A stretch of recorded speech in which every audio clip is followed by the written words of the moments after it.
To brief this Council on the humanitarian situation in the Eastern DRC. Excellencies, good morning. Mr. President, allow me to begin with a truth this Council must acknowledge. Despite the appearance of political momentum in recent months, and despite the signing of peace agreements, MSF teams continue to witness staggering levels of violence, displacement, and deprivation in the Kivus and Ituri. Our patients describe fleeing bombed villages and extreme brutality. From MSF's vantage point in hospitals, clinics, and displacement sites, the picture is unambiguous. This crisis is not easing. Health systems are collapsing, sexual violence is widespread, and humanitarian access and funding are shrinking as needs rise. The gap between political signaling and lived reality of millions is widening. In fact, the ink has barely dried on the agreement signed in Washington, and M23 has already launched a sweeping offensive in Uvira, driving an estimated 200,000 people from their homes, 40,000 of them into Burundi.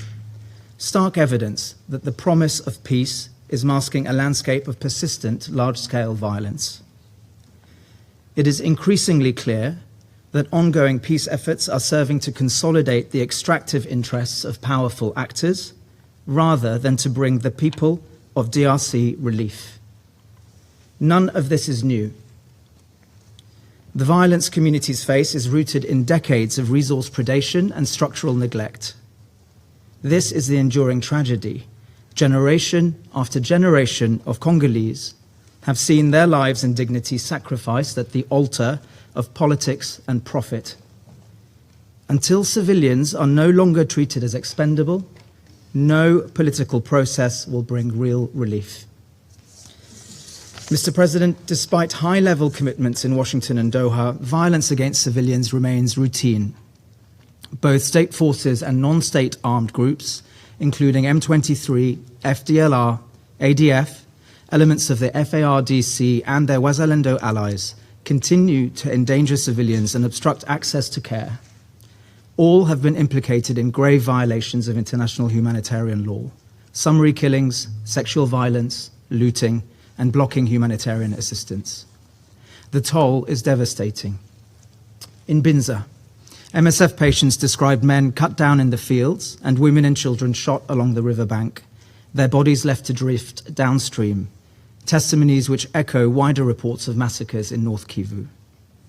Several of our patients said these attacks were carried out by members of M23. In Rutshuru Hospital, trauma admissions rose by 67% in July. More than 80% of gunshot victims admitted to MSF-supported facilities in July and August were civilians. In Ituri, over the course of this year, we have carried out more than 1,500 trauma surgeries in one single hospital, most for wounds related to conflict. Medical facilities and staff are not spared. Ambulances have been stopped at gunpoint, and armed actors have stormed medical facilities, threatening and terrorizing both patients and staff. In Masisi, just 2 weeks ago, the Kazinga Health Center, clearly marked with MSF insignia, was looted and destroyed by a Wazalendo militia. 3 MSF colleagues have been killed this year. These violations underscore a profound failure to protect civilians. Mr. President, sexual violence in Eastern DRC is a long-standing emergency which has scarred communities for decades. Today, it continues at an unimaginable scale. In the first 6 months of this year alone, nearly 28,000 survivors sought care in MSF-supported facilities in Eastern DRC. That's an average of 155 survivors each and every day for 6 months. 3 out of 4 attacks are committed by armed individuals. Attacks occur in fields, on roads, at water points, and inside homes. Many survivors reach care too late for preventative treatment. Many never reach it at all. At the same time, essential medical supplies are running dangerously low.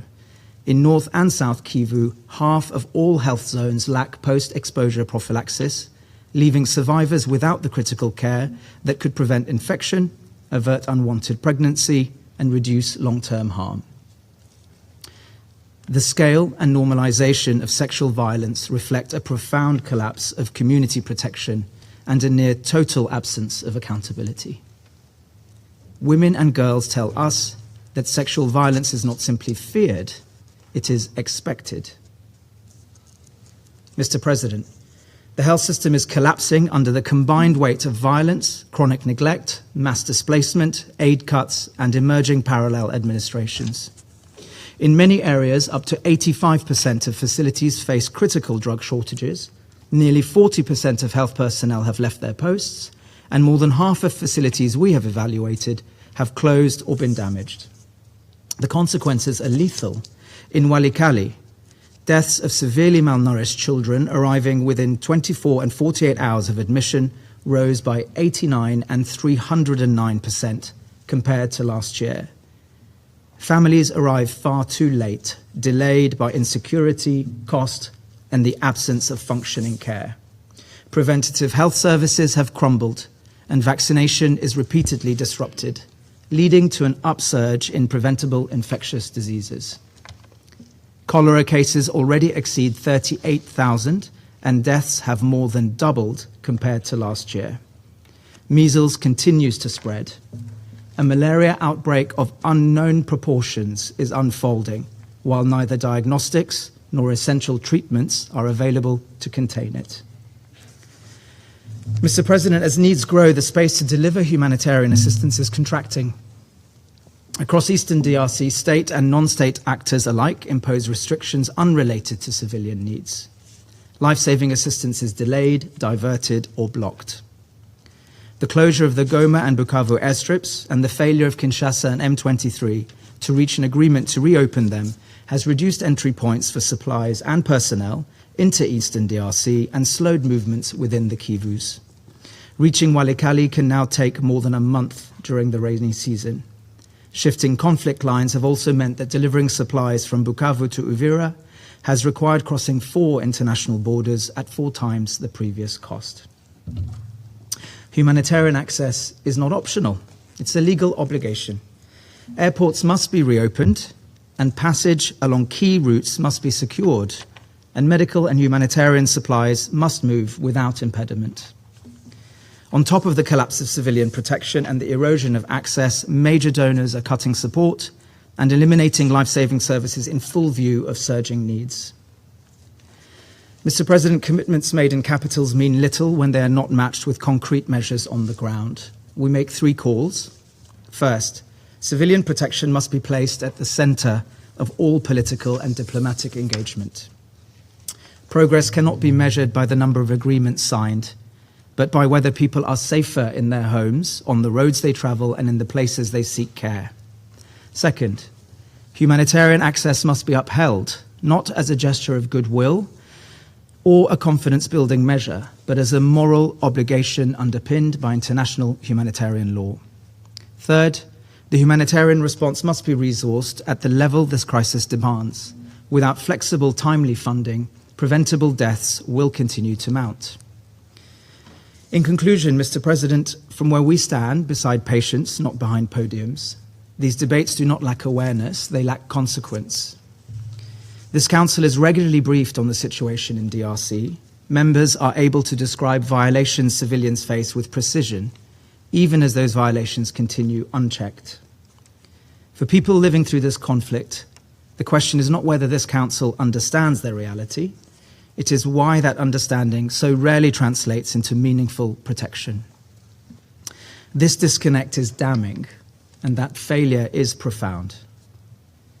If this Council cannot act when so many lives are at stake, then the promise of civilian protection becomes a hollow doctrine, recited here, but absent where it is most needed.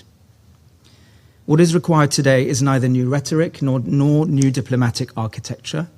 It is the will to insist that civilians are not expendable and that their rights to safety and dignity are non-negotiable. Not in DRC, not anywhere civilians are under threat. Thank you, Mr. President. I thank Dr. Javid Abdelmonaim for his briefing.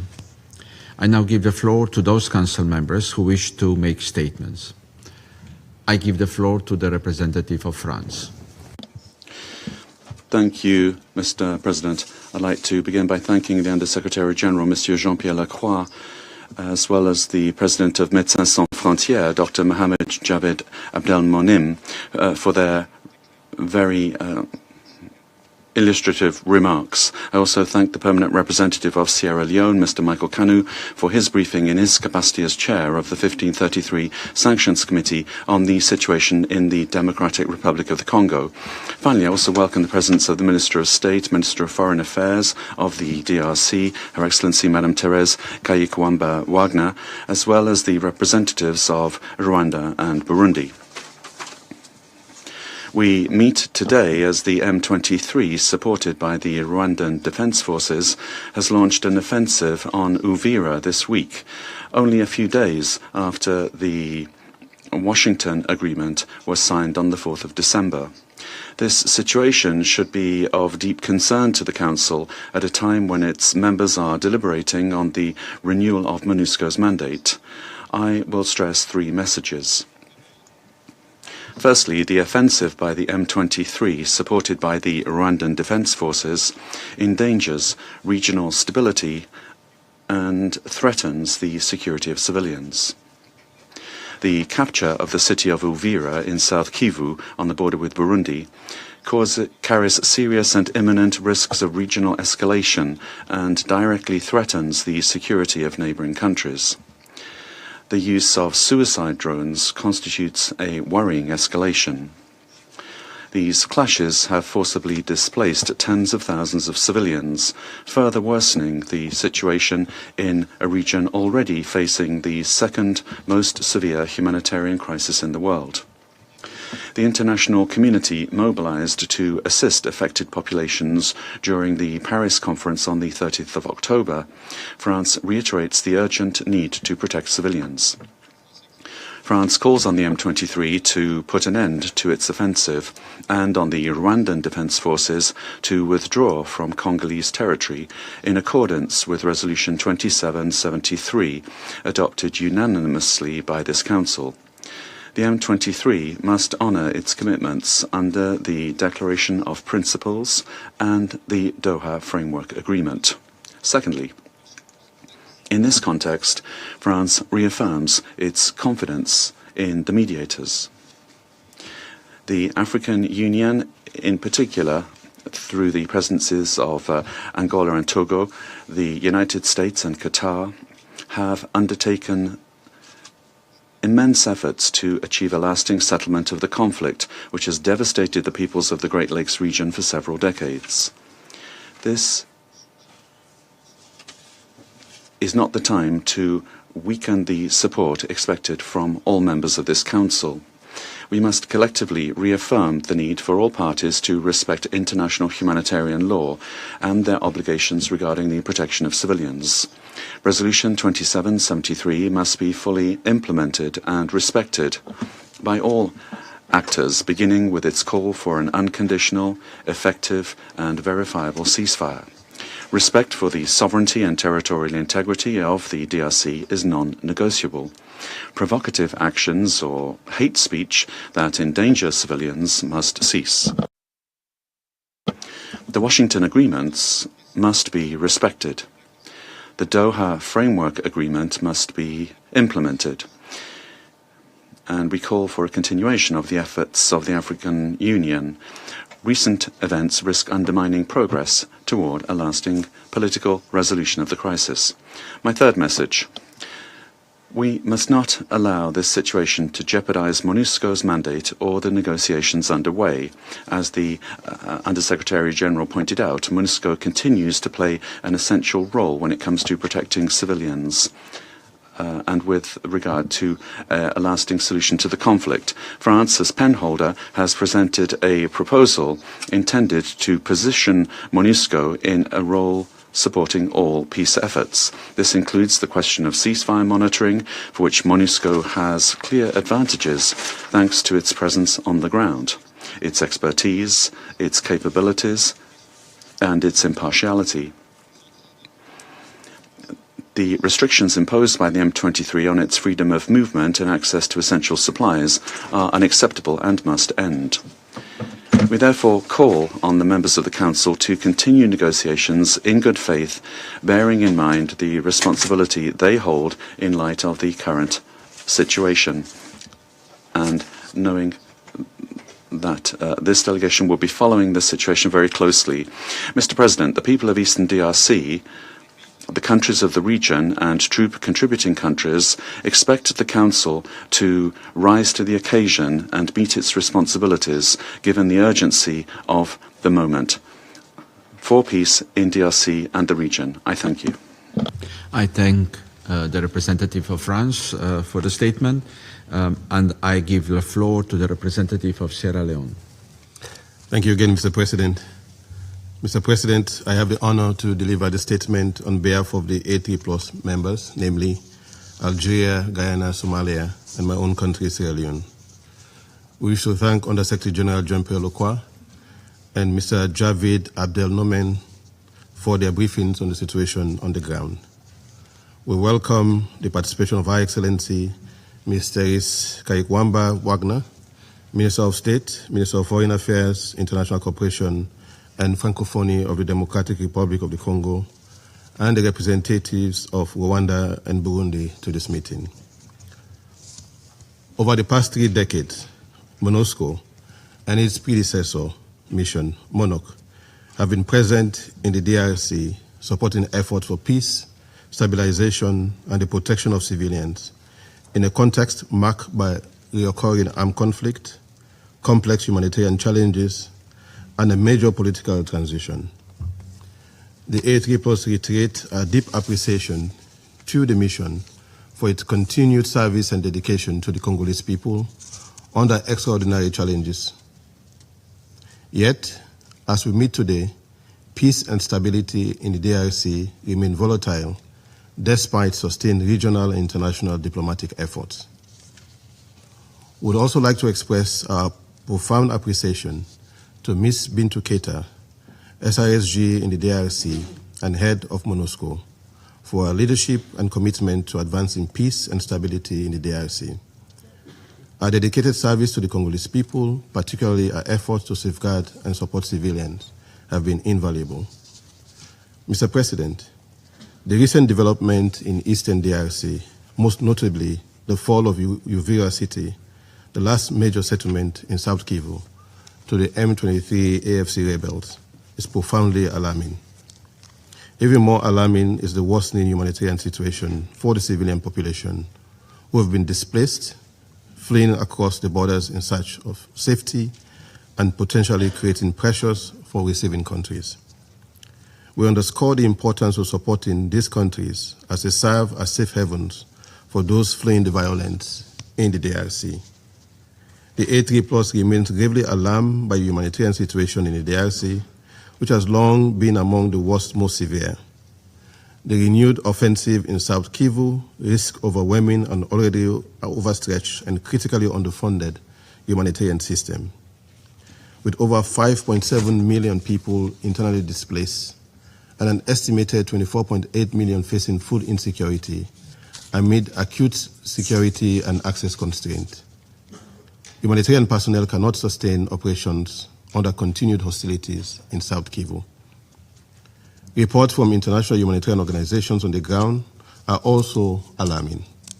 According to the International Federation of Red Cross and Red Crescent Societies, nearly 200,000 people have been displaced, with women and children bearing the greatest burden of this renewed violence. It is thus absolutely necessary for this Council to act decisively to halt the escalation of the conflict in Eastern DRC. In view of this, we must remind all parties to the conflict of their obligations under international human rights law and international humanitarian law to protect civilians during conflict. Mr. President, the A3+ further reiterates that the solution to this conflict remains fundamentally political. We are therefore encouraged by last week's signing of the Washington Accords for Peace and Prosperity by Presidents Felix Tshisekedi and Paul Kagame, witnessed by African leaders, including President João Lourenço of Angola and Chairperson of the African Union, President Faure Gnassingbé, President of the Council of Ministers of Togo, and the African Union appointed mediator of the crisis between the DRC and Rwanda, and President His Excellency Mohamed Ali Yusuf, Chairperson of the African Union Commission.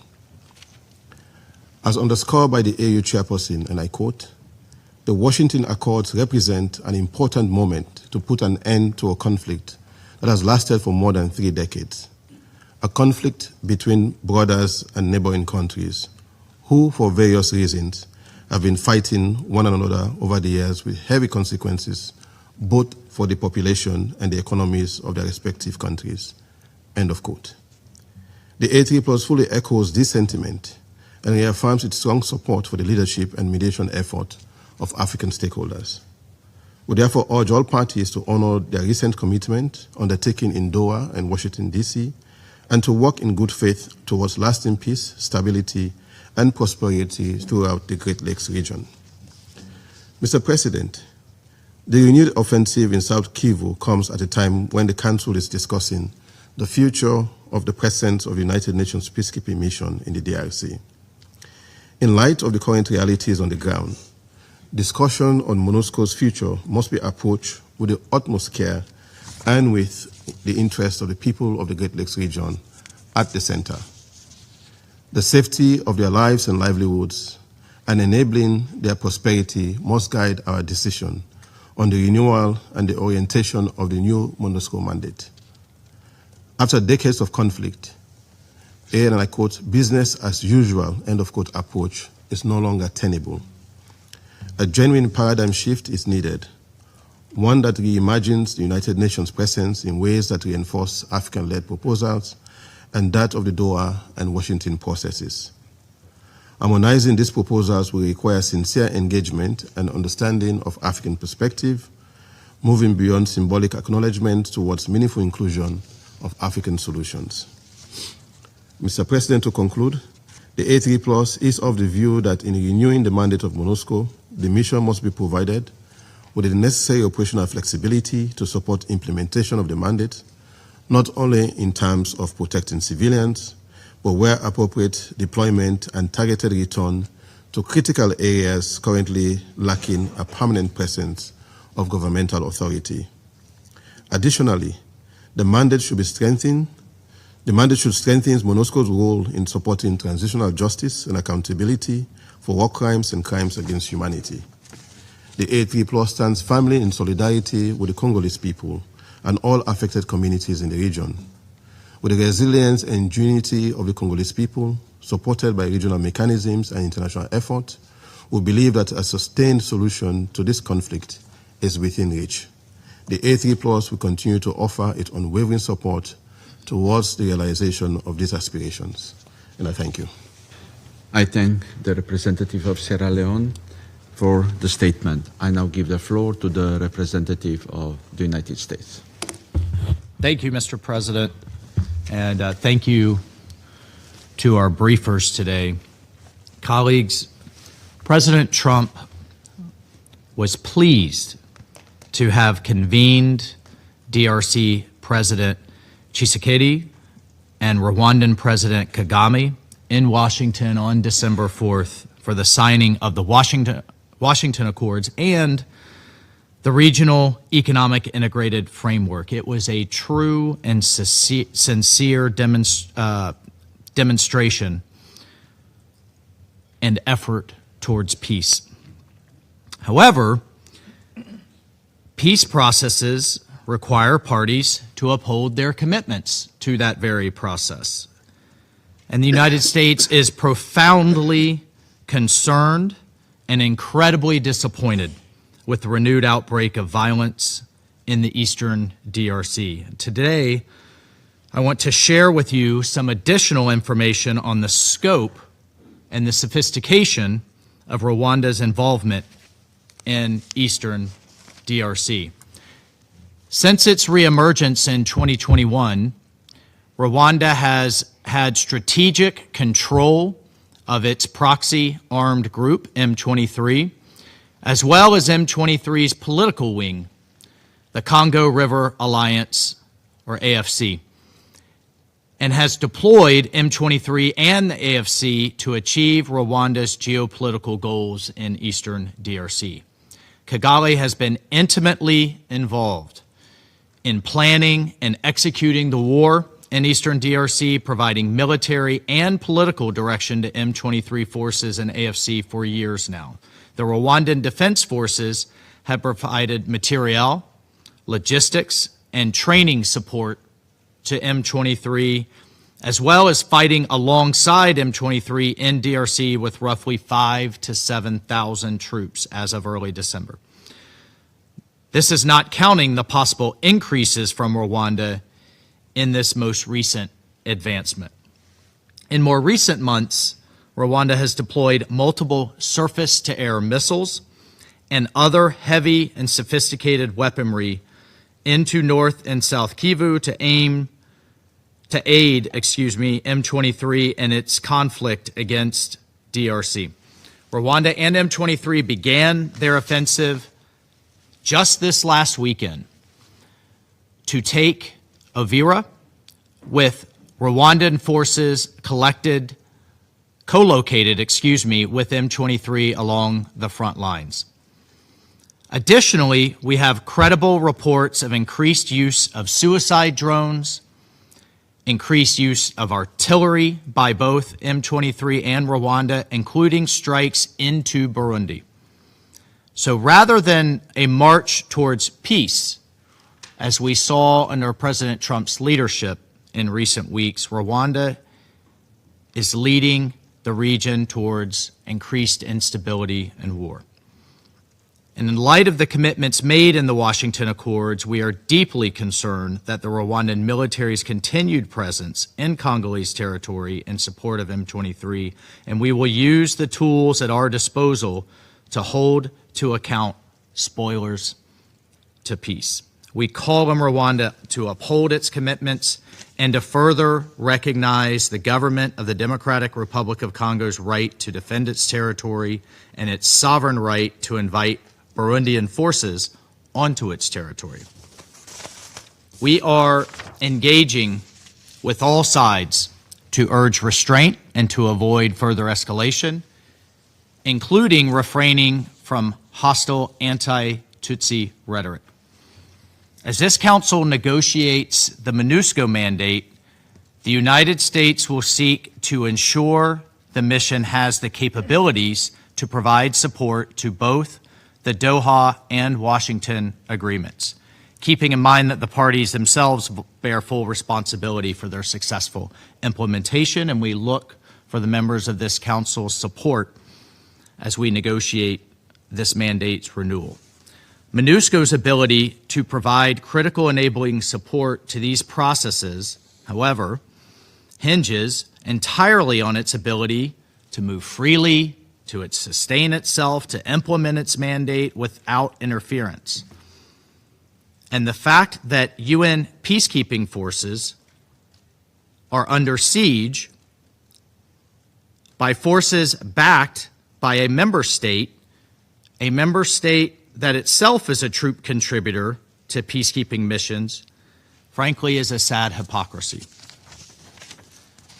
Unfortunately, M23's months-long blockade on MONUSCO has undermined its ability to operate effectively in and out of Goma, as many representatives have stated here today. And for its part, Rwanda continues to deploy surface-to-air missiles and additionally conduct spoofing and jamming operations, which have effectively grounded MONUSCO air operations. So how can MONUSCO succeed under these conditions? We demand the immediate end of such obstruction, which violates M23 and Rwanda's obligations under both the Doha and Washington agreements, respectively.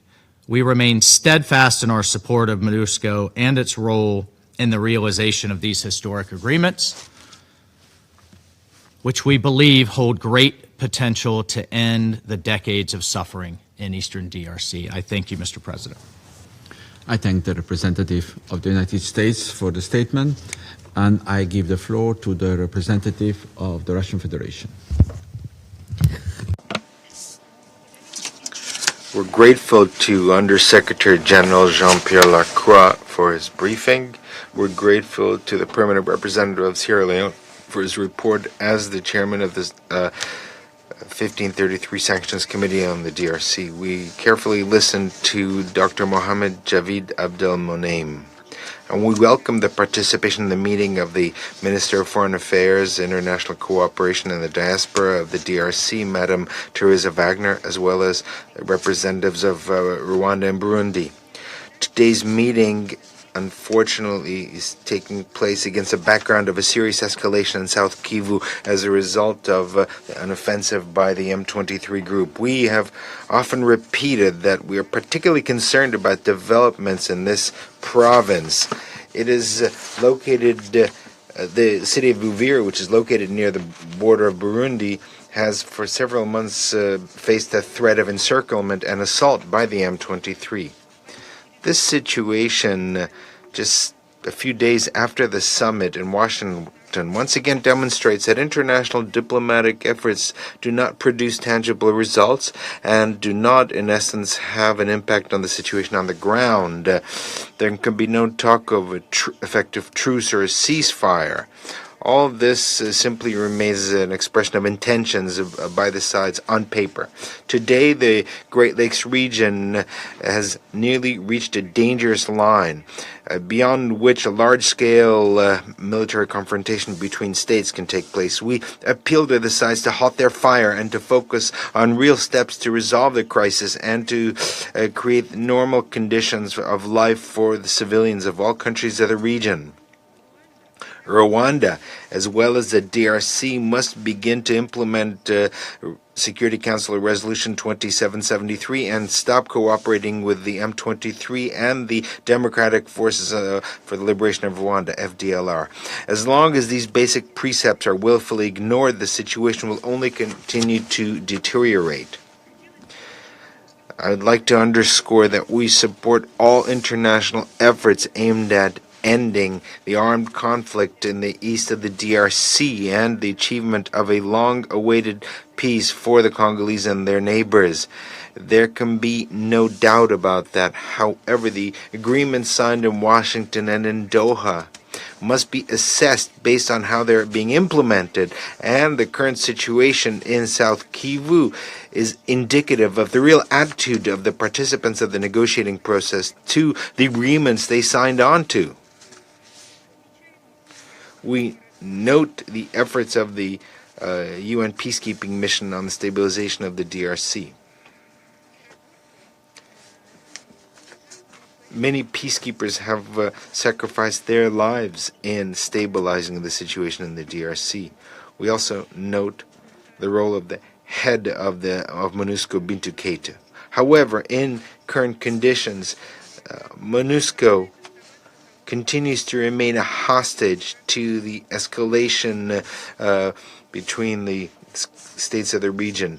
MONUSCO has been in this situation for almost a year, since the January escalation of the armed conflict as a result of the actions by the M23. Over 40% of the personnel of the mission are in fact confined to UN facilities on the territory that is under the control of that group in North Kivu. Russia has often stressed that this kind of situation is unacceptable and cannot continue.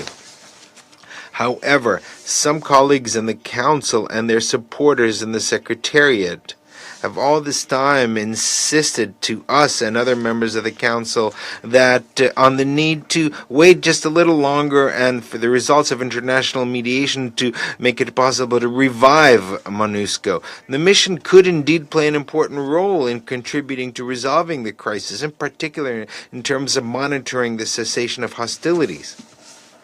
However, bearing in mind the developments in South Kivu, it's quite obvious that conditions have not been met for this at this time. If you will, hurrying up to propose unconventional solutions should have been done earlier. Today, what we need is an extremely cautious approach. Any serious changes in the mandate of MONUSCO must take into account the real situation on the ground and be based on clear and detailed recommendations to the Secretariat. Only such an approach will make it possible to make the mission operational again. I'd like to stress that we're ready to work with colleagues in the Council to formulate instructions to the Secretariat to ask them to present to us possible options of involving MONUSCO in monitoring the ceasefire regime and overall adapting the mission to the current circumstances. However, we will not agree to poorly designed initiatives at odds with reality. Forcing them through on political grounds will ultimately only worsen the already complex situation of MONUSCO and will lead to yet another blow to the reputation of UN peacekeeping. Thank you very much. I thank the representative of the Russian Federation for her statement, and I now give the floor to the representative of the United Kingdom. Thank you, President. My thanks to our briefers who have brought helpful clarity and insights to our discussions, and I welcome the participation in today's meeting of Her Excellency, the Minister of Foreign Affairs of the Democratic Republic of Congo, as well as the representatives of Rwanda and of Burundi. And I thank the Chair of the 1533 Committee for his update. President, I will make 3 points. First, the United Kingdom welcomes the signing last week of the Washington Accords and the signing of the Framework Agreement in Doha last month. We commend the leadership of the United States, Qatar, and of the African Union in driving these efforts. We call on the parties to implement the agreements and to honour their commitments in full. Second, we are deeply concerned that despite progress on the political tracks, violence has increased in South Kivu. We condemn the recent M23 offensive and takeover of Uvira with the support of the Rwandan Defence Forces. The UK urges an immediate cessation of hostilities and for all parties to fully comply with Security Resolution 2773. There can be no military solution to this conflict. This escalation in fighting has worsened an already dire humanitarian situation, which will only further deteriorate as refugees flee across the border into Burundi following M23's latest offensives. We are greatly concerned by continued reports of human rights violations and abuses, including conflict-related sexual violence, on which we have heard tragic testimony from Médecins Sans Frontières today, perpetrated by the parties to the conflict, and in particular by M23 and Wazalendo. The United Kingdom calls on the parties to fully comply with their obligations under international humanitarian law, including ensuring the protection of civilians. Third, the United Kingdom reiterates our full support for MONUSCO. The mission continues to play a vital role, especially in supporting the protection of civilians. We also express our support for a MONUSCO role in ceasefire monitoring to embed the progress towards peace and security made through the political process. It is critical that MONUSCO is able to deliver its mandate without hindrance. We again call for M23 to lift all obstructions to the mission's operations. We urge all parties to ensure MONUSCO's freedom of movement in compliance with the decisions of this Council. President, the UK calls on all parties to now seize the opportunity to deliver the peace, prosperity, and security that the people of Eastern DRC so deserve. I thank you.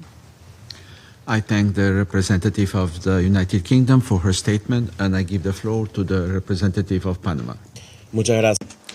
Thank you very much, Mr. President. Allow me to begin by expressing our appreciation to Monsieur Jean-Pierre Lacroix, as well as to Dr. Mohamed Javed Abdelmonem, International President of Médecins Sans Frontières, for their valuable briefings. Your work on the ground saving lives in the midst of so much violence is so important, and we express our condolences for your staff members that have lost their lives in their service. We also welcome the presence of the distinguished permanent representatives of the Democratic Republic of the Congo and Rwanda, and we welcome the permanent representatives of Rwanda at this session. Panama highlights the recent diplomatic progress, including the peace agreement between the DRC and Rwanda, which was reached in June 2025, facilitated by the United States, as well as the framework agreed in Doha between the government of the DRC and the M23, signed on the 15th of November 2025. However, the reality on the ground reminds us that the signing of agreements does not equate with peace. What we heard from USG Lacroix and from Médecins Sans Frontières makes it clear that while we're talking here, hundreds of thousands of lives are hanging by a thread. The current situation that MONUSCO is facing in Goma is a source of serious concern, particularly due to the restrictions affecting its operational capacity. In this context, it is essential to guarantee full freedom of movement for its personnel and to ensure the implementation of its mandate, as well as respect for international law, in order to preserve the safety of its staff and the continuity of its operations. Furthermore, Panama underscores the importance of the full implementation of Resolution 2773, which establishes essential parameters for the protection of civilians and the advancement of the transition, as well as of the sanctions regime renewed through Resolution 2783. This is a key tool to reduce the operational capacity of armed groups, combat illicit economies, and pressure all actors to comply with their obligations. Mr. President, our delegation particularly welcomes the formal approval of the Regional Economic Integration Framework signed by the Presidents of the Democratic Republic of the Congo and the Republic of Rwanda on the 4th of December in Washington, D.C. We believe that this progress represents a genuine opportunity to bring to an end more than a decade of conflict and suffering in the region if it is implemented on time and respected by all the parties. Renewed violence is only making it difficult to grasp this great opportunity for peace. Nevertheless, more than 7 million people remain internally displaced, and the most recent reports reveal that over 80% of health centers in North Kivu and South Kivu lack essential medicines and the necessary personnel to serve the entire population. And we continue to closely follow the recent fall of the city of Uvira, and we agree with the concerns already expressed by other members of this council in that regard.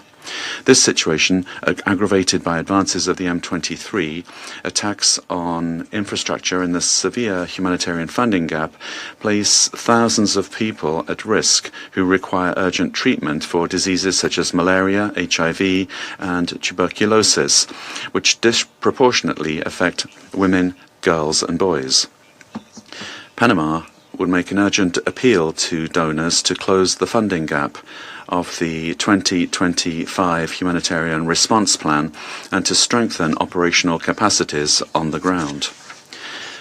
The protection of humanitarian staff must be given priority, and this aid must not be politicized, and it must arrive without restrictions to those that most need it. The presence of MONUSCO remains crucial for the protection of civilians and for supporting the Congolese government's efforts in the area of security, governance, and stabilization. This Council has reiterated that the withdrawal of the mission must be gradual, responsible, and conditions-based, not driven by rigid timelines. The drawdown of troops and flexible funding will produce effects that are contrary to what is desired.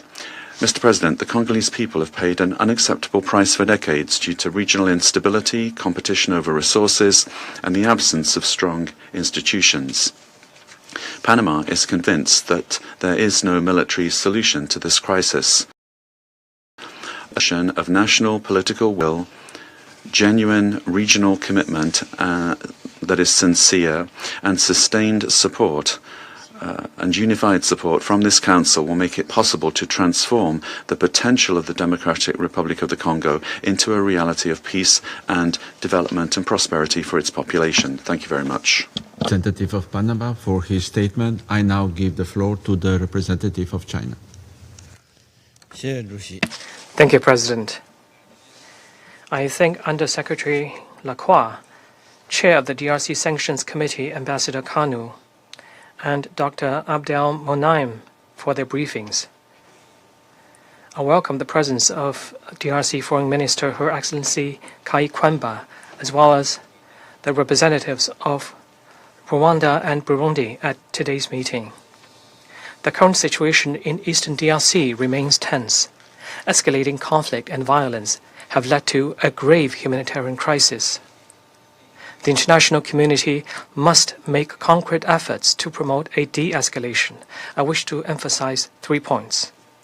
First, it is imperative to end hostilities immediately. M23 has launched a wave of offensives in recent days and captured key cities such as Uvira, leading to a sudden escalation of tensions on the ground. China expresses deep concern over these developments and strongly condemns the violence committed by M23. We urge the group to implement Security Council Resolution 2773 and relevant peace accords, immediately cease hostilities, withdraw from Uvira and other cities, and stop its expansion in order to prevent further spillover of the conflict. External actors should halt all forms of support for armed groups in eastern DRC and work towards a de-escalation. All parties to the conflict must abide by international humanitarian law, protect civilians, including foreign citizens, and lift all restrictions on critical infrastructure and humanitarian access.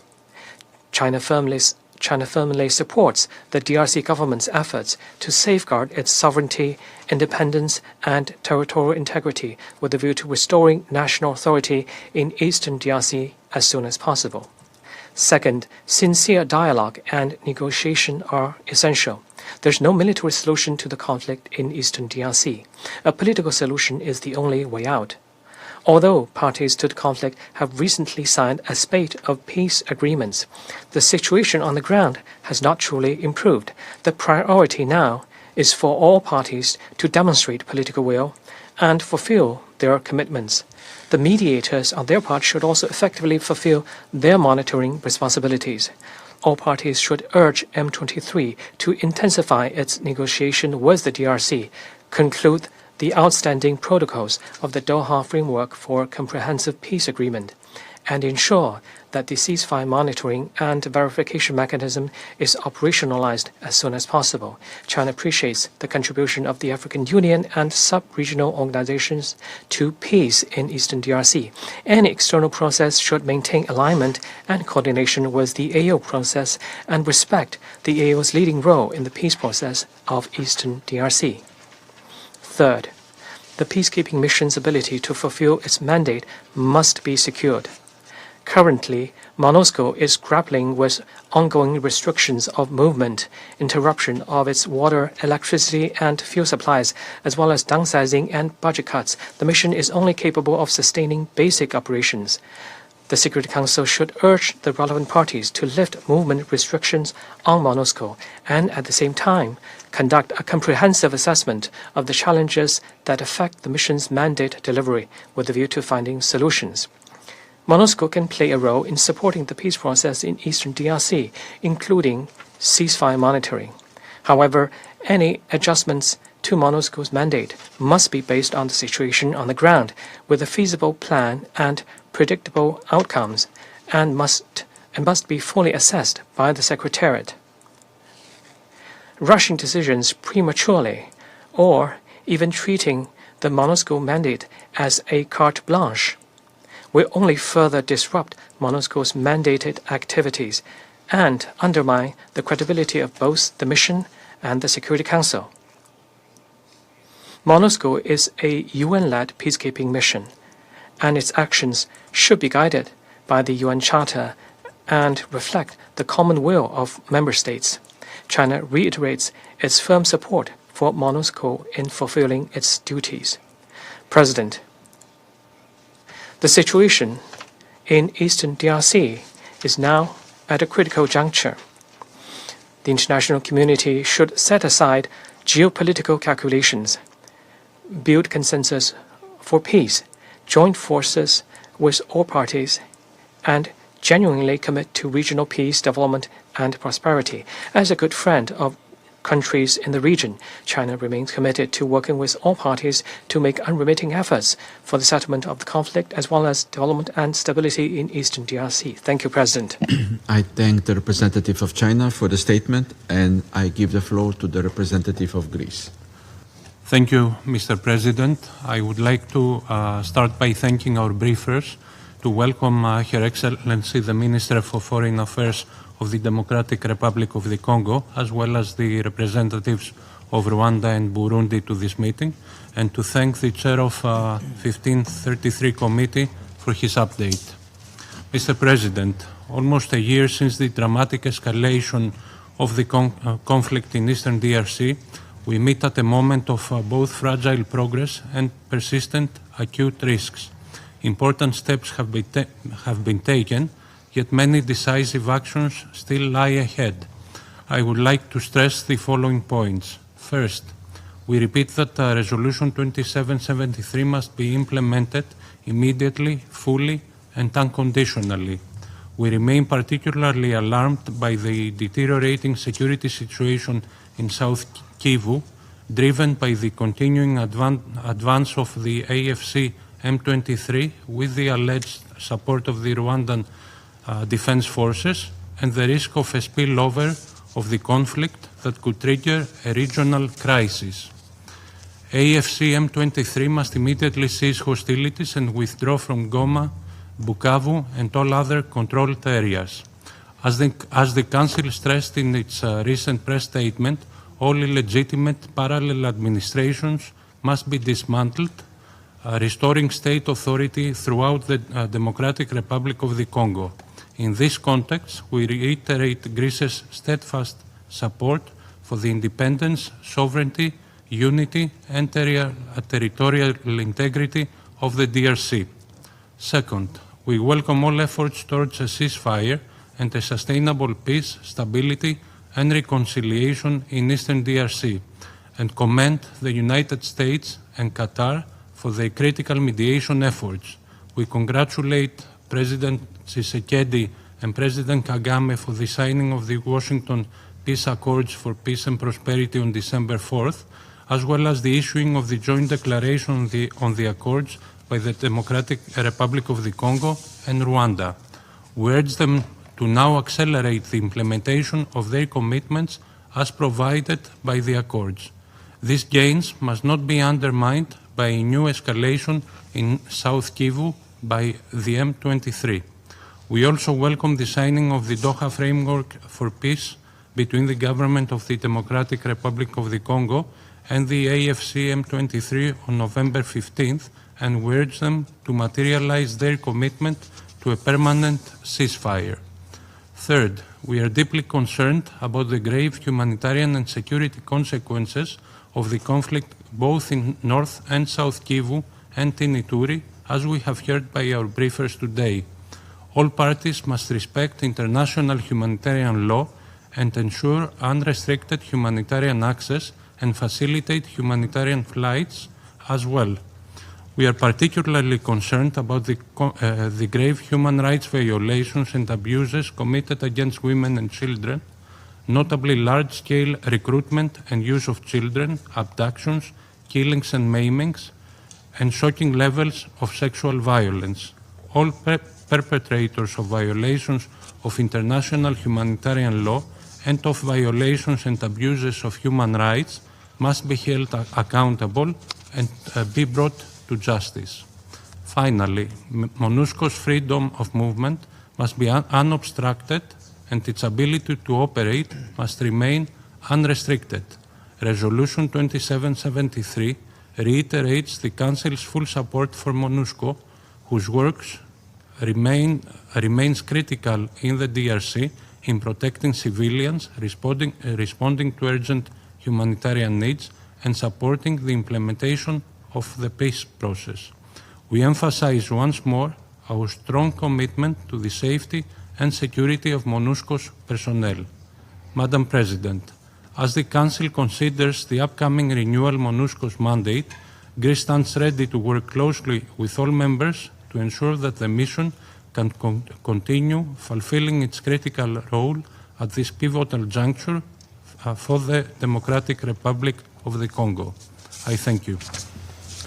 I thank the representative of Greece for the statement, and I give the floor to the representative of the Republic of Korea. Thank you, Mr. President. I thank USG Lapgar, Ambassador Kanu, and Dr. Abdel Monem for their briefings, and also welcome Her Excellency Ms. Therese Kaira Amba Wagner, DRC's Foreign Minister, and the representative of Rwanda and Burundi to this meeting. To begin, we strongly condemn the M23's recent advance in Uvira in South Kivu, a serious development which risks further escalating the conflict across the region.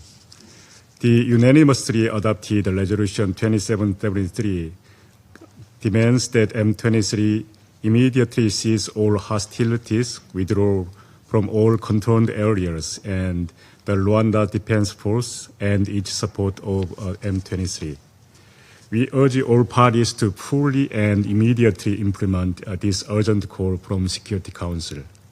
I'd like to highlight following 3 points. First, the conflict cannot be resolved by the force under any circumstances. In this regard, we welcome the ongoing efforts toward a political solution, including the Washington Accords for Peace and Prosperity, signed on 4 December between the Democratic Republic of the Congo and Rwanda, and welcome the United States mediation efforts. We urge all parties to faithfully implement their commitments. We also recognize the efforts of Qatar and African Union to advance both Washington and Doha processes. Regional cooperation is indispensable for the sustainability of the agreement. We encourage this political process to be closely aligned with regional mechanisms, including ICGLR. Second, while our expectations should remain high, they must take into account the reality on the ground. In this regard, we are deeply concerned by the recent offensive expansion of M23 and discouraged by the local community's continuing voice. Nothing has changed. Armed groups such as ADF and Codeco, which are not parties to the ongoing peace processes, continue to carry out attacks against civilians and civilian facilities, including hospital and church. Such attacks must stop immediately. We also call on the DRC government and MONUSCO to redouble their efforts, not only to disarm, dismobilize, but also to reintegrate their armed groups. The situation on humanitarian front is also alarming. 5.7 million people remains internally displaced, and food insecurity and medical conditions continue to worsen. Humanitarian assistance to those in need must be swiftly delivered. We condemn any actions that obstruct this effort. Third, MONUSCO's active role is more necessary than ever, particularly at a time when security conditions on the ground continue to contradict the parties' previous pledges. We expect MONUSCO to play a meaningful role in ensuring that the ongoing peace process are effectively implemented.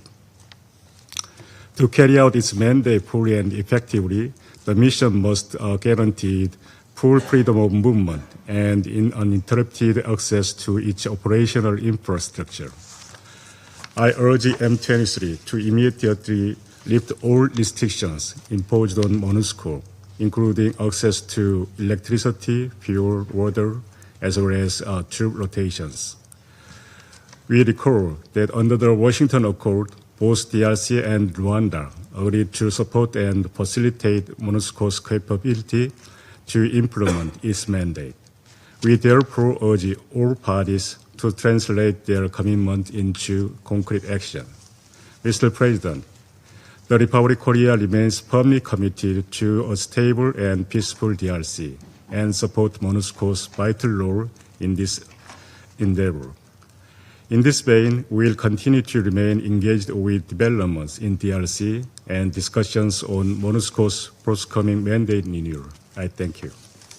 I thank the representative of the Republic of Korea for the statement, and I give the floor to the representative of Denmark. Thank you, Mr. President. And let me also thank USG Lacroix and Médecins Sans Frontières for their briefings. And I would like to welcome the participation of Her Excellency Foreign Minister Wagner, as well as representatives of Rwanda and Burundi in this meeting. 2025 has been a year of major developments in the DRC. Despite consistent challenges on the ground, MONUSCO has continued to deliver. Denmark commends MONUSCO for its tireless efforts in support of peace in extremely difficult circumstances.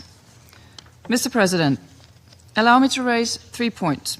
First, we commend the collective mediation efforts by the United States and Qatar, as well as the key role played by the President of Togo as the African Union appointed lead mediator and a panel of facilitators. We welcome the signing by the Presidents of the Democratic Republic of Congo and Rwanda of the Washington Accords on 4 December and the signing by DRC and the M23 of the Doha Framework for a Comprehensive Peace Agreement on 15 November. However, we are deeply concerned that the commitments made by these parties are not being upheld. Just this week, continued advances of the M23 AFC and the intensified clashes in South Kivu resulted in mass casualties and destructions of civilian infrastructure. We call on all parties to refrain from further escalation and remind all parties of their obligations under international humanitarian law. We further urge M23 and the Rwanda Defense Forces to immediately halt offensive operations. In line with Resolution 2773, Denmark reiterates its call on Rwanda to withdraw its troops from eastern DRC and end its support to the M23, as well as we call on the DRC to cease its support for the FDLR. The latest developments strongly underline the need for an immediate cessation of hostilities, leading to a permanent and verifiable ceasefire. Second, Denmark remains concerned by the appalling human rights situation in eastern DRC. We condemn widespread reports of conflict-related sexual violence incidents, notably the use of rape and other forms of sexual violence, including against children. We strongly support the recommendations by the fact-finding mission on the DRC to integrate accountability and transitional justice into peace negotiations and strengthen efforts to prevent and punish conflict-related sexual violence. As we've heard from our civil society briefer today, these violations and abuses are taking place in the context of a catastrophic humanitarian situation. We reiterate our calls for unhindered and safe humanitarian access, including through Goma Airport. We welcome the pledges made on the Great Lake Conference in Paris in October and urge their rapid implementation. My final point, Mr. President. As we approach the renewal of MONUSCO's mandate, Denmark underlines our support for the mission, as well as the critical need for its presence for stability and the protection of civilians in eastern DRC. MONUSCO's mandate must reflect the current operational reality and respond to the situation on the ground, both with regard to possibilities for support to the peace processes and emerging protection needs. We thank the peacekeepers who put their life at risk in the DRC. We underscore that all parties must cease obstructions of the mission's operations and ensure its freedom of movement, resupply, and troop rotations. Let me conclude by expressing our deep appreciation of Special Representative Bintou Keita for her dedication and leadership during her time as head of MONUSCO. We look forward to the timely appointment of her successor at this critical time for the mission. I thank you. I thank the representative of Denmark for her statement, and I give the floor to the representative of Pakistan. Thank you, Mr. President. We join colleagues in welcoming the presence of the Honorable Foreign Minister of the DRC to this meeting, as well as the representatives of Burundi and Rwanda.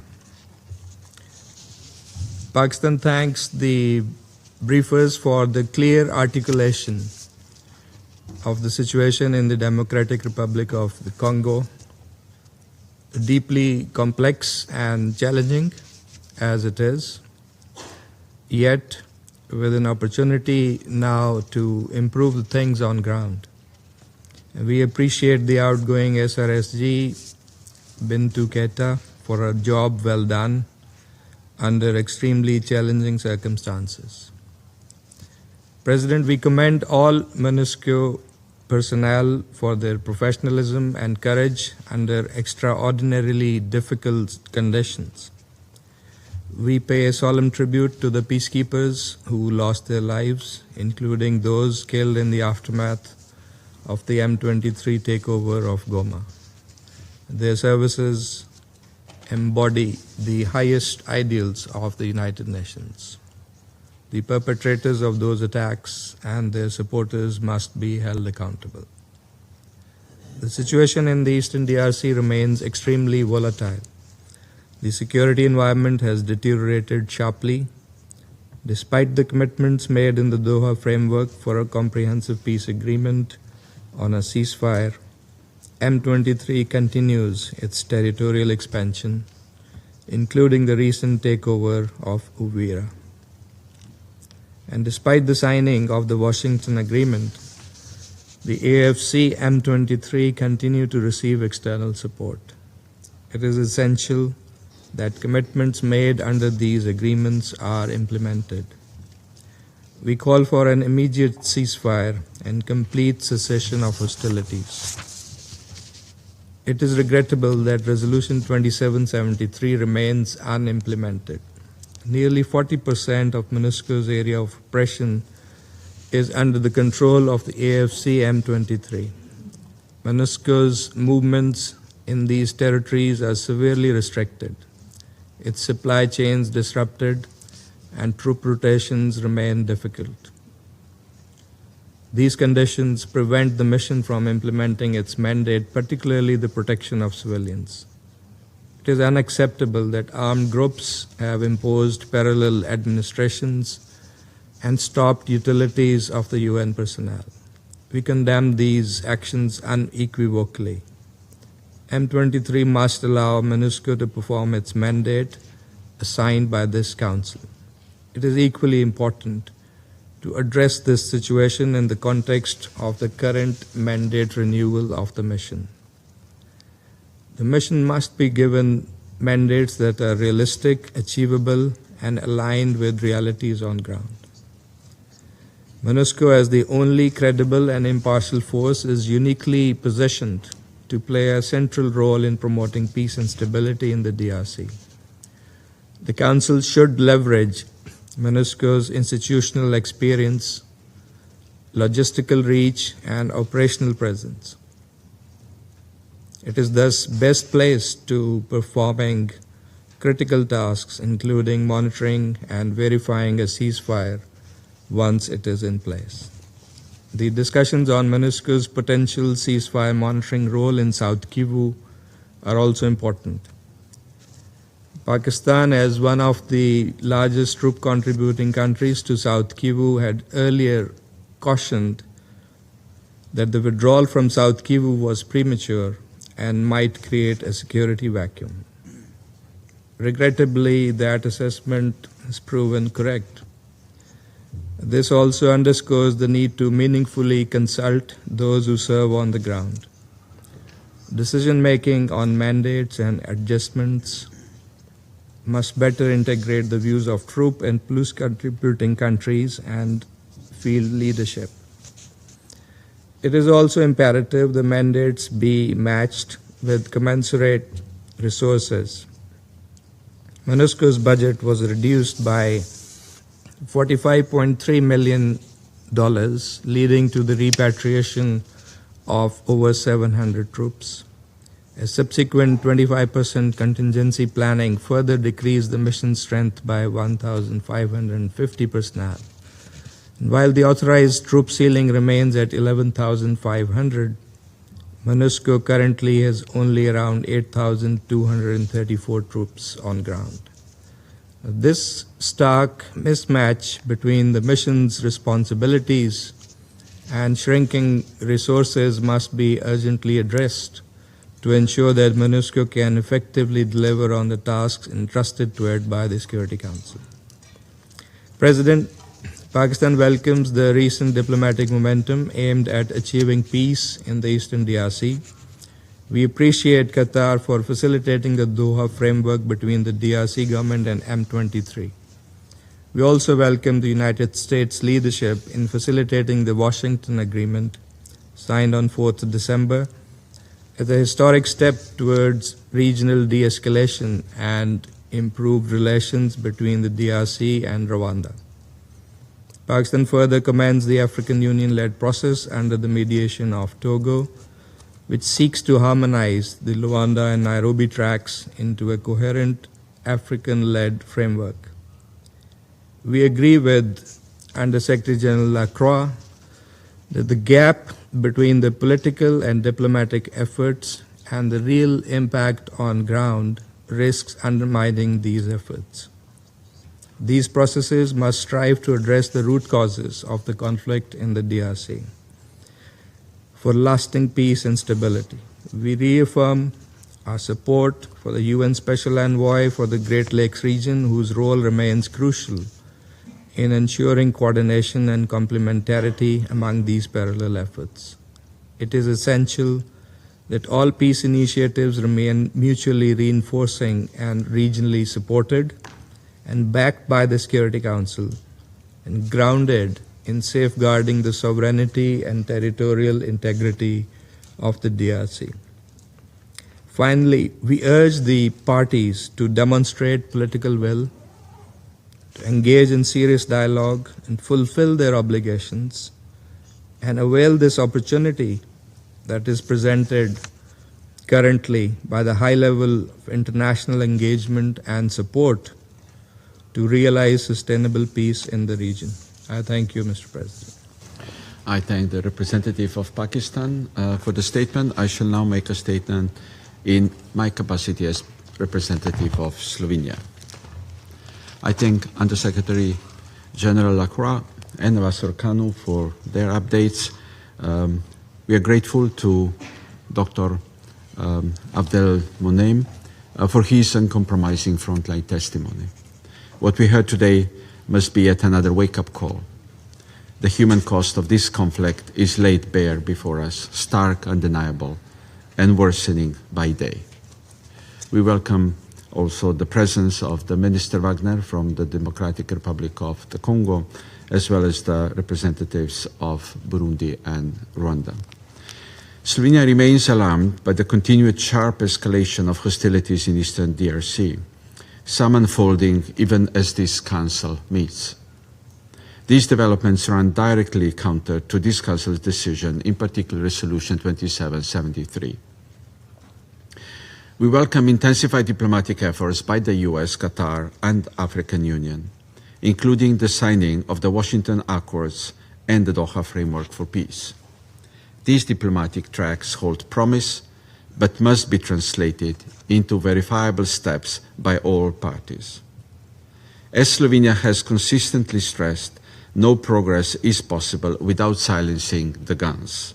And we agree with Under-Secretary General Lacroix, as well as with several colleagues, that declarations are not enough. Compliance must be demonstrated. Diplomacy must not be used as a shield behind which military gains continue. We call on all parties, Rwanda, the DRC, and the AFC M23, to fully and immediately uphold their commitments. The realities on the ground tell a different story. The latest advances of M23 in South Kivu marks a dangerous widening of the conflict. Slovenia condemns these offensives. We call for an immediate and unconditional ceasefire in line with 2773, and we call on M23 and Rwanda Defense Forces to halt all offensive operations and withdraw. Civilians must not bear the burden of promises that are not honored.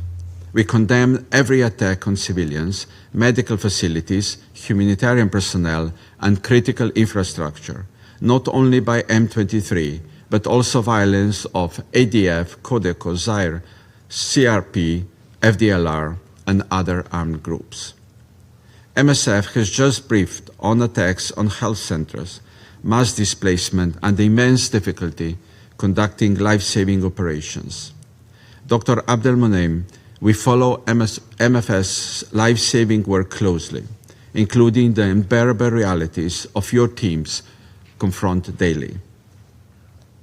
The reporting of sexual violence and the sentence that they are not feared but expected, as you just said, is truly shocking, is devastating. Slovenia condemns this brutality in the strongest possible terms. We call on all parties to implement concrete, verifiable measures to reduce harm to civilians, including ceasing all attacks and guaranteeing safe movements for humanitarian actors, including reopening of Goma and Kavumu airports. Slovenia expresses its full support for MONUSCO, and we thank Ms. Bintu Keita for all her efforts and leadership as SRHG and her field-focused diplomacy. As we approach MONUSCO's mandate renewal, the Council must carefully reflect on the current context and trajectories ahead. MONUSCO must remain appropriately equipped and positioned to navigate rapidly changing conditions, particularly in protection of civilians, support to peace processes, disarmament and demobilization, and human rights monitoring. Colleagues, the people of the DRC need and deserve more than perpetual crisis management. We are of the view that with restraint, responsibility, respect for international law, regional cooperation grounded in respect for sovereignty and territorial integrity of all states, non-support to armed groups, and accountability, a path toward de-escalation and lasting peace remains possible. Thank you. I resume my function as President of the Council. I now give the floor to Her Excellency Ms. Therese Kaikwamba Wagner, Minister of Foreign Affairs, International Cooperation, Francophonie, and Congolese Diaspora of the Democratic Republic of the Congo. Mr. President, ladies and gentlemen, Excellencies, members of the Council, I am grateful for giving me the floor to examine the report of the Secretary General as well as to consider the renewal of the mandate of MONUSCO. I hail the quality of the report and I pay tribute to the DPPO, to humanitarian actors and all UN personnel who day after day work to protect civilians in conditions of extreme seriousness. We'd like to recall that the very rationale of this organization is to defend human dignity even when in adverse circumstances. I also hail here the presence here and the important contribution of Undersecretary General Mr. Jean Lacroix of Sierra Leone in its capacity as chair of the 1533 committee, and the president of Médecins Sans Frontières and the representative of Burundi. Mr. President, on the 4th of December of this year in Washington, Presidents Felix Tshisekedi and Paul Kagame signed an agreement facilitated by the United States under the leadership of President Donald Trump. This agreement, supported by regional guarantors and international ones, brought and continues to bring the hope of a historic turning point. And yet, less than 24 hours after that signature, the facts have refuted the commitments undertaken. There were bombings, explosive drones, coordinated offensives around Uvira and in the Ruzizi plain. It's unacceptable that a solemn agreement should thus be trampled on the very day after it was signed on to. These actions put into question the dynamic created in Washington and confirm what the Secretary General's report underscores. The ceasefire demanded by Resolution 2773 has not been implemented. Attacks against civilians persist. Humanitarian access is hindered, and the situation continues to worsen in spite of diplomatic efforts. Your Excellencies, the Democratic Republic of the Congo voluntarily chose the path of diplomacy. This choice is neither a concession or a sign of weakness. It reflects our control of this, our sense of responsibility and our faith in multilateral mechanisms, which are, if fully embraced, could still restore peace. We have made this choice because we believe in the commitment of the United States, the main facilitator of the Washington process. We believe in the steadfastness of the state of Qatar, guarantor of the Doha process, and in the norm and in the value of the Luanda process as a framework. Its principles continue to guide the actions of the African Union, currently led by the Togolese Republic. The DRC has acted in good faith. It continues to act in good faith. Diplomacy for us is not some default setting. It is the very expression of our sense of responsibility as a state and our respect of international law. Mr. President, Your Excellencies, since the 4th of December in the evening, positions around Gatoguta, Ruvungi, Kaziba, Burambo, Luvungi, and along the Kamanyola-Uvira axis have been targeted by shelling coming from the positions of the RDF M23. Kamikaze drones have hit civilian areas. Over 500,000 people have once again been displaced. South Kivu, already in a precarious situation, has reached a breaking point. These facts have been documented by humanitarian mechanisms and confirmed by OCHA. They also create a major risk of regionalization. Shells have already hit Burundi. Uvira is only 30 kilometers from Bujumbura. No neighboring country can be exposed to such attacks without risking escalation.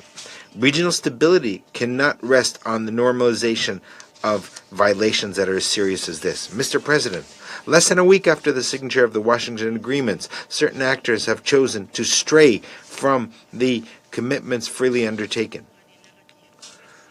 Reversing the narrative and using systematic disinformation to attribute to the Democratic Republic of the Congo the responsibility for attacks committed by the coalition RDF M23 is a well-documented strategy now by international mechanisms.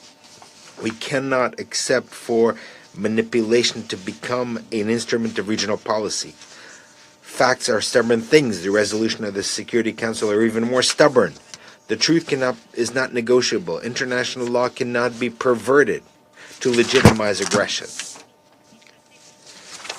Observed violations contravene Resolution 2773, contravene the agreement of the 27th of June, the agreement signed in Washington on the 4th of December to the Doha Agreement and the very conditions of the implementation of the Regional Economic Integration Framework that was also signed in Washington. Today, it is the very credibility of the entire process and of their guarantors that is at stake. These members of the Council, we have reached a moment of truth. Either the international order accepts being openly defied, namely by Rwanda, or this Council assumes its responsibility. Impunity has gone on for far too long. The Congolese people cannot continue to bear the cost of commitments that are violated and resolutions that are not implemented. The facts are clear. The ceasefire demanded by Resolution 2773 has not been respected. Foreign forces, namely the RDF, remain on Congolese soil. Civilians continue to be targeted. Humanitarian access is obstructed, and disinformation is being used deliberately to invert responsibilities and shield the perpetrators. The credibility of all processes, Washington, Doha, and the African facilitation depends on one principle: accountability. Without consequences, agreements have no force. Without consequences, the cycle of violence will continue. Resolution 2773 is not lacking in clarity. What is lacking is its enforcement. A resolution that is not enforced does not deter violence, it invites it. When violations carry no cost, impunity becomes policy. The responsibility now before this Council is not to restate its decisions, but to enforce them. Mr. President, 9 months after the unanimous adoption of Resolution 2773, the conclusion is inexorable. Yet another city has fallen. A parallel administration has been consolidated. Thousands of additional families have taken flight. Others have been killed, raped, terrorized. And even MONUSCO, Blue Helmets, civilian personnel, leadership, have been targeted. Over the course of these 9 months, this Council has taken no concrete measure to uphold its own resolution and to defend its own mission. Appeals, warnings, but no action. This lack of action has allowed Rwanda to continue and expand its operations in an environment where violations bring about no consequences. The time has come for this Council to confront an essential question. To what extent, in 3 decades of crisis, the absence of coercive measures has contributed to the persistence of these violations? Mr. President, Resolution 2773 remains the lodestar of the UN's involvement. It must be implemented in its entirety without any ambiguity or exceptions. The Democratic Republic of the Congo calls for a robust, coherent mandate adapted to the realities on the ground, one that protects the very authority of this Council. A renewed mandate must guarantee the protection of civilians, reaffirm the withdrawal of foreign forces, support humanitarian operations, explicitly include the protection of blue helmets of civilian personnel and the leadership of MONUSCO, condemn any attacks against them, and prevent any circumvention of the decisions by the Council, because indeed, obstruction of the UN mandate by Rwanda M23 can never justify its weakening. This Council cannot cede in the face of this challenge to its authority. Mr. President, the DRC is an African country, but the DRC is also a fully fledged member of the international community. We respect African solutions to African problems. However, this cannot become a kind of legal relativism, making it possible to circumvent universal norms. There is no regional version of human rights or of sovereignty. Any lasting solution must be based on the universal principles of the United Nations Charter. Mr. President, Your Excellencies, ladies and gentlemen, members of the Council, the Congolese people have chosen peace. The people has demanded, negotiated, and signed onto it. It must not pay the price of the bad faith of those who shrug off their commitments. Peace cannot rest on promises not kept. The Congolese people are entitled to security, to justice, and respect for international law. This Council must act so that these rights do not remain theoretical, but at last become a reality. This is why the Democratic Republic of the Congo calls this Council to fully implement Resolution 2773. To impose targeted sanctions against the military and political leaders responsible for the aggression, impose a complete embargo on minerals that are exported and is labeled as Rwandan, revoke the status of troop-contributing country from Rwanda, and establish a systematic notification regime for any transfer of weapons towards Rwanda. The Washington and Doha guarantors, the African facilitators, must also assume their responsibilities. These agreements will only survive on condition of collective steadfastness. It is now up to the international community to uphold the commitments undertaken and pave the way at last for the advent of a lasting peace in the east of the Democratic Republic of the Congo and the entire Great Lakes region. Thank you very much.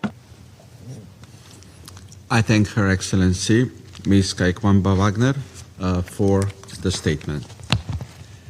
I now give the floor to the representative of Rwanda.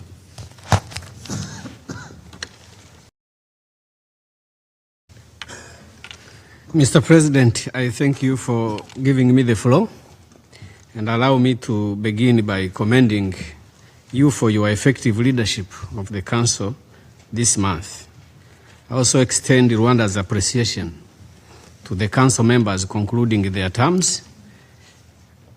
Your service and contributions to the Council's work have been invaluable. I thank USG Rakurwa, Dr. Mohamed Javid, for their briefing and taking note of the Secretary General's report.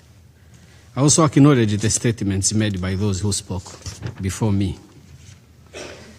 As the Council considers MONUSCO's next mandate, Rwanda expects a mission that is clearly anchored in and reinforcing of the Washington Peace Agreement and the Doha Framework, both of which the Secretary General's report rightly identifies as the central avenues for a sustainable peace.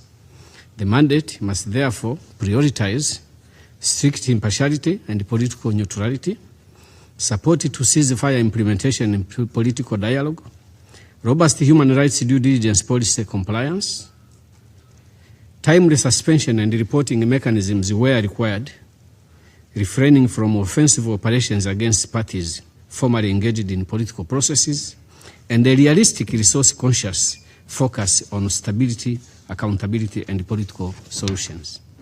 These priorities reflect the realities outlined in the Secretary General's report.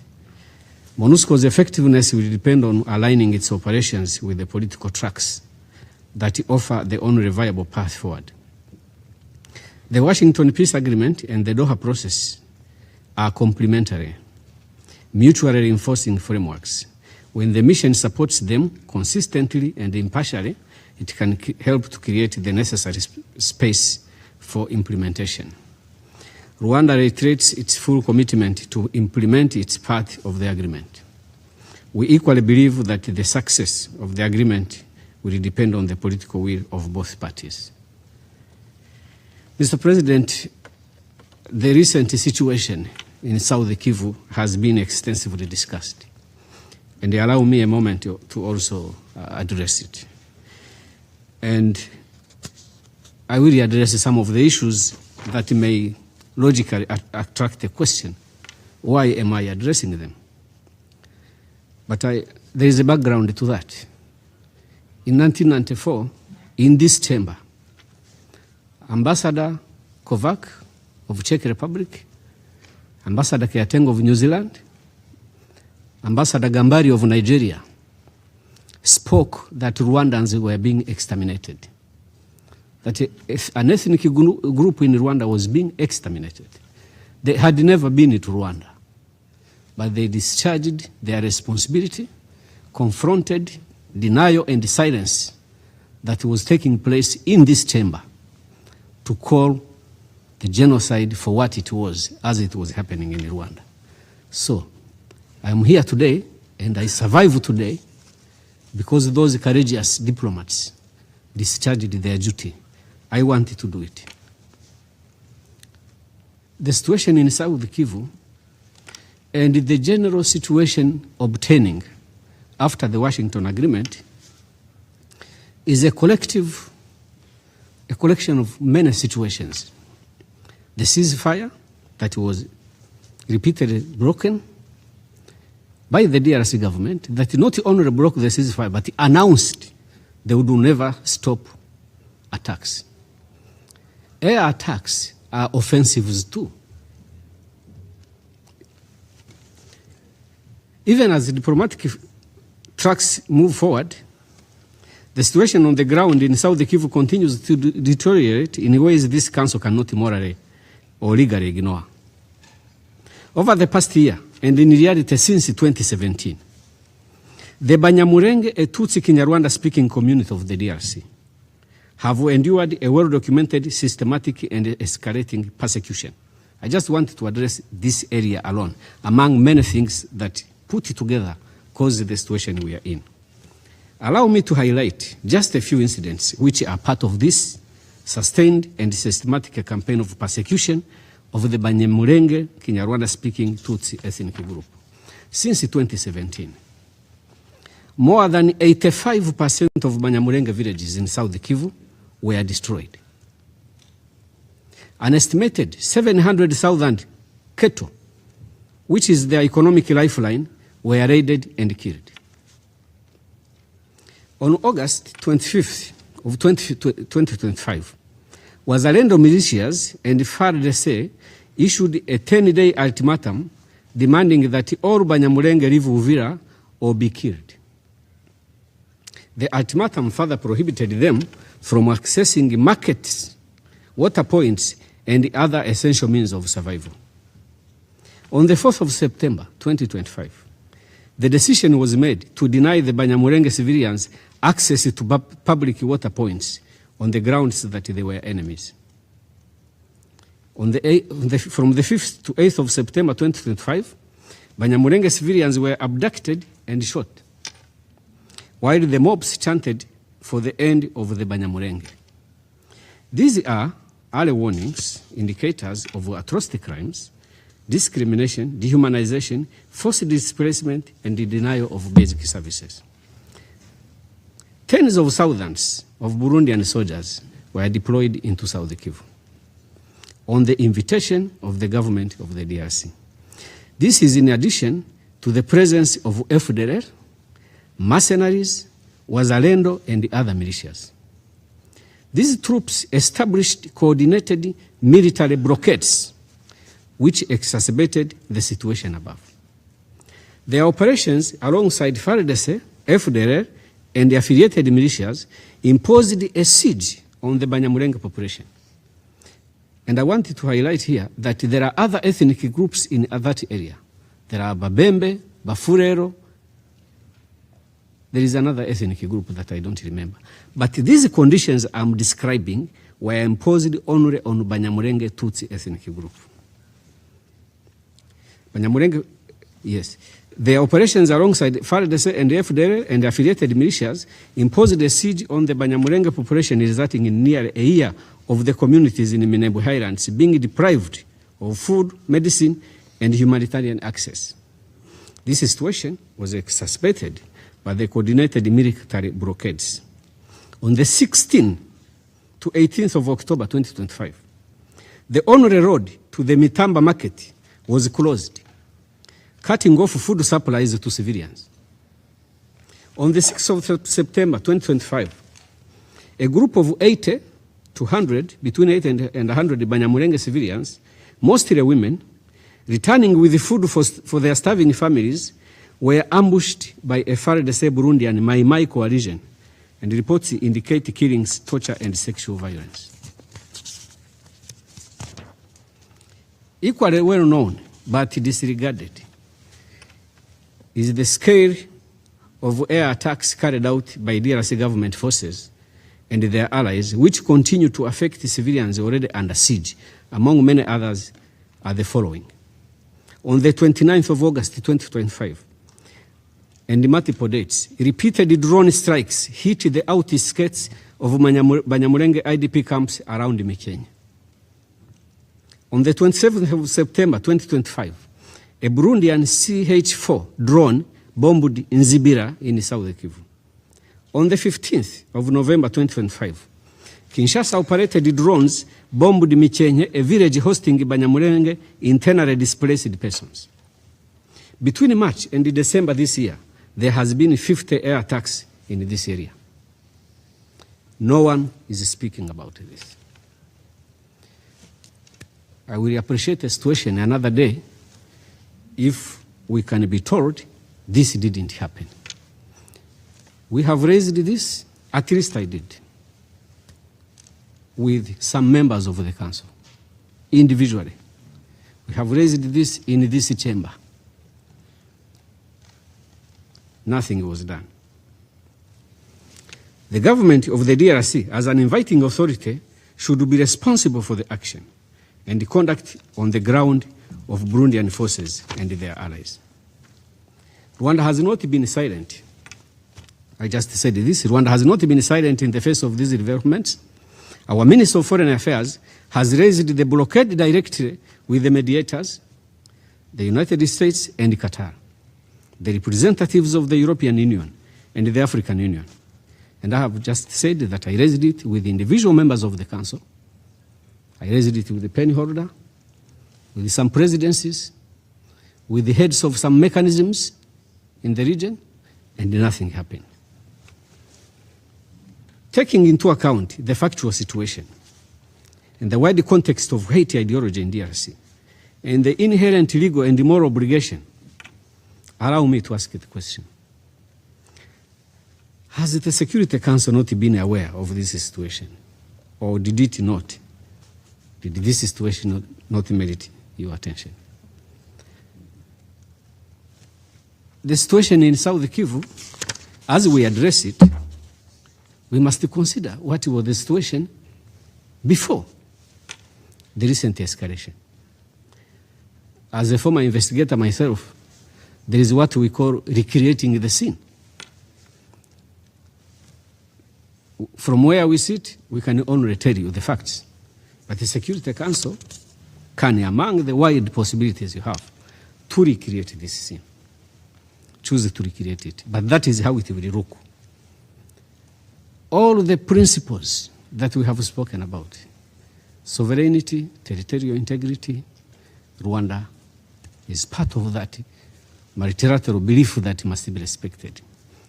But the existence of FDLR threatens all of that. Yes, facts are stubborn. Resolutions are more stubborn. And in the resolutions, one stubborn fact is that DRC government has, for the past 30 years, supported the FDLR. FDLR does not just threaten the territorial integrity of Rwanda, it threatens the very existence of Rwanda and its people. One of my uncles paid money in 94, so he could be killed by the bullet. Because there was that situation, you either choose to be shot or you die by a machete. One of my uncles paid money to be killed by a bullet. So everyone can make a decision not to care about the situation of Rwanda and the threat we face. All these people that I'm talking on behalf of, because nobody else does, in the situation they face. But do we also ask them to be participants in their own situation, to be part of the plan for their own extermination? Can we go that far? So to conclude, honorable members distinguished members of the Council, we thank the mediators. We thank them very much.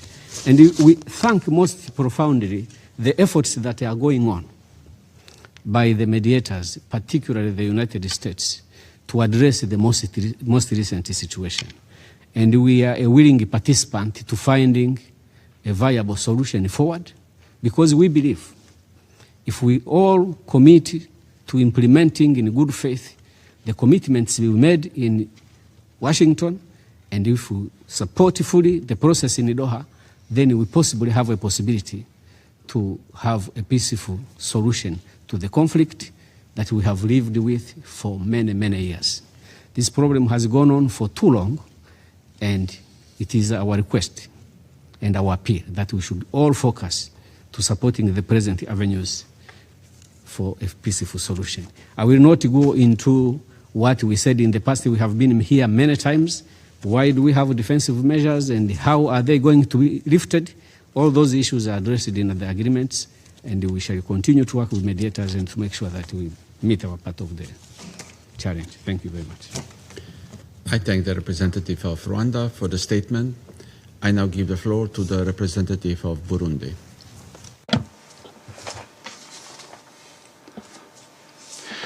Thank you, Mr. President. I would like to begin by congratulating Slovenia on its presidency of the month and for having placed this briefing on MONUSCO on the agenda of the Security Council. Burundi would like to thank the Secretary General for the presentation of his report and commends MONUSCO's ongoing efforts working under extremely complex conditions.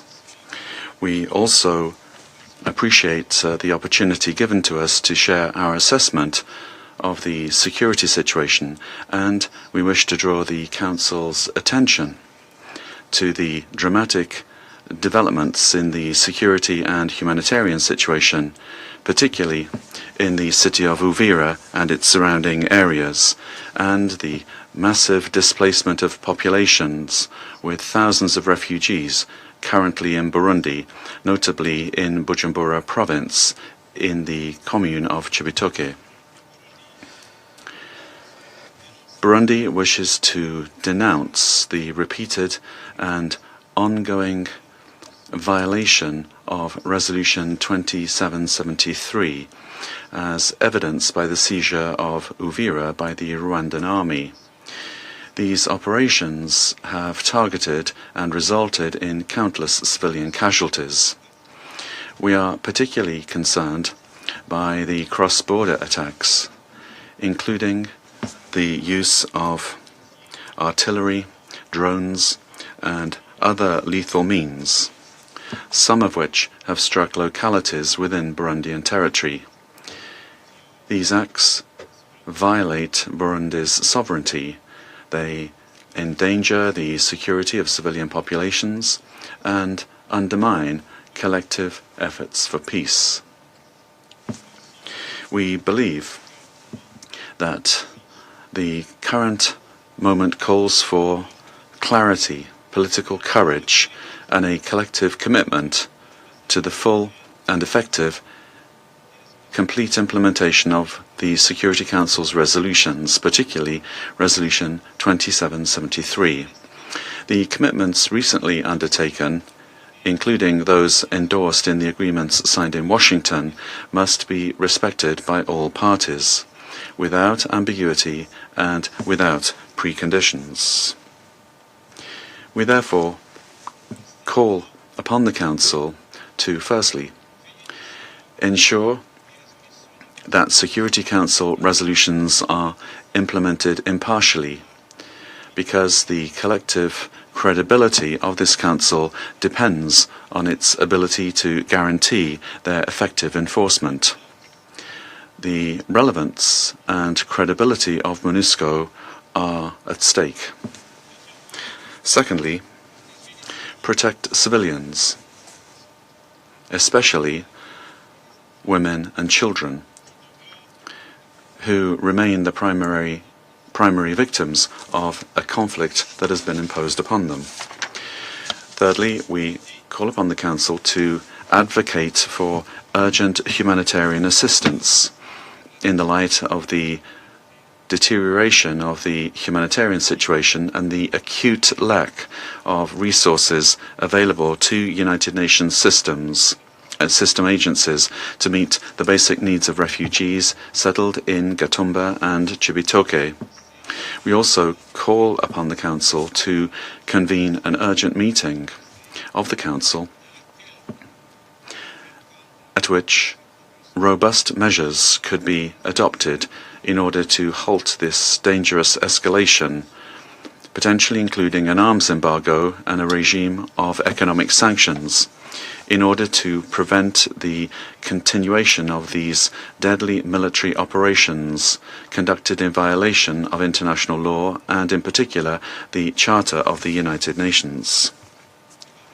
We also call upon the Council to support the Democratic Republic of the Congo and neighboring states in coordinated efforts to combat armed groups in strict respect for internationally recognized borders.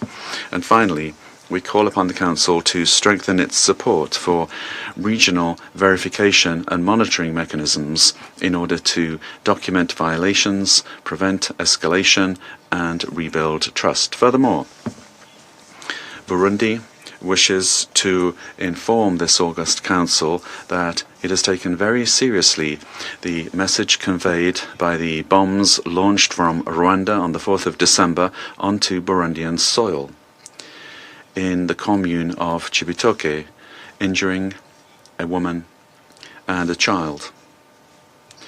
We consider this act to be a grave provocation and a manifestation of a belligerent attitude which we strongly condemn.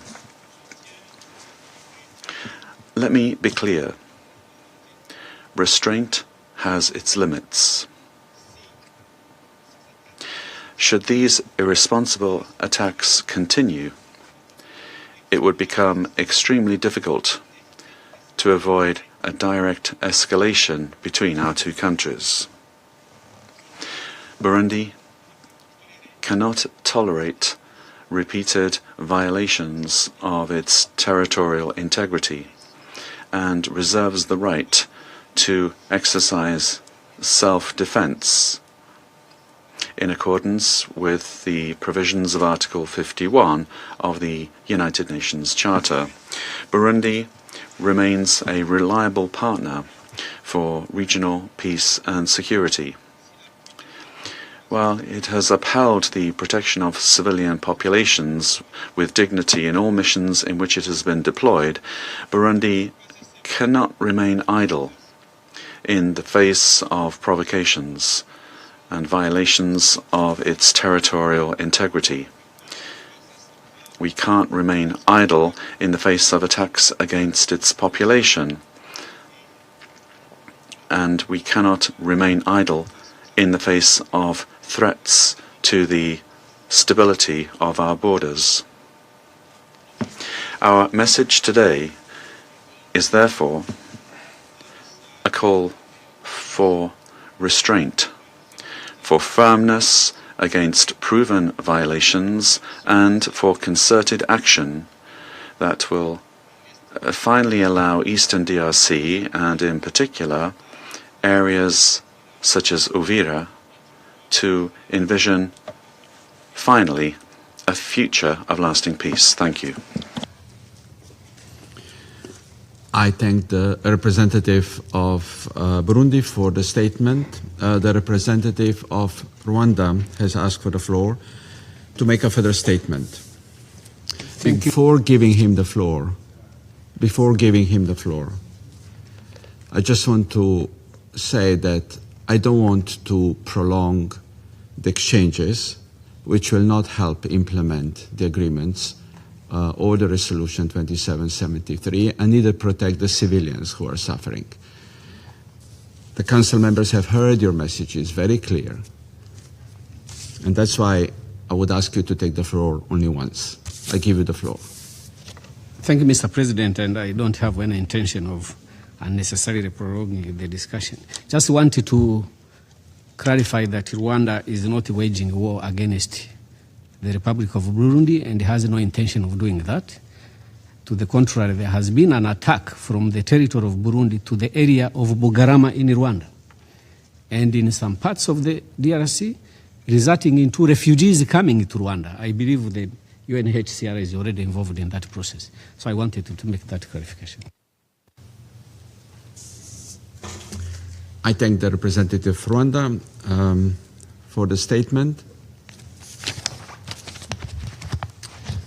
There are no more names inscribed on the list of speakers. I now invite council members to informal consultations to continue our discussion on the subject. The meeting is adjourned.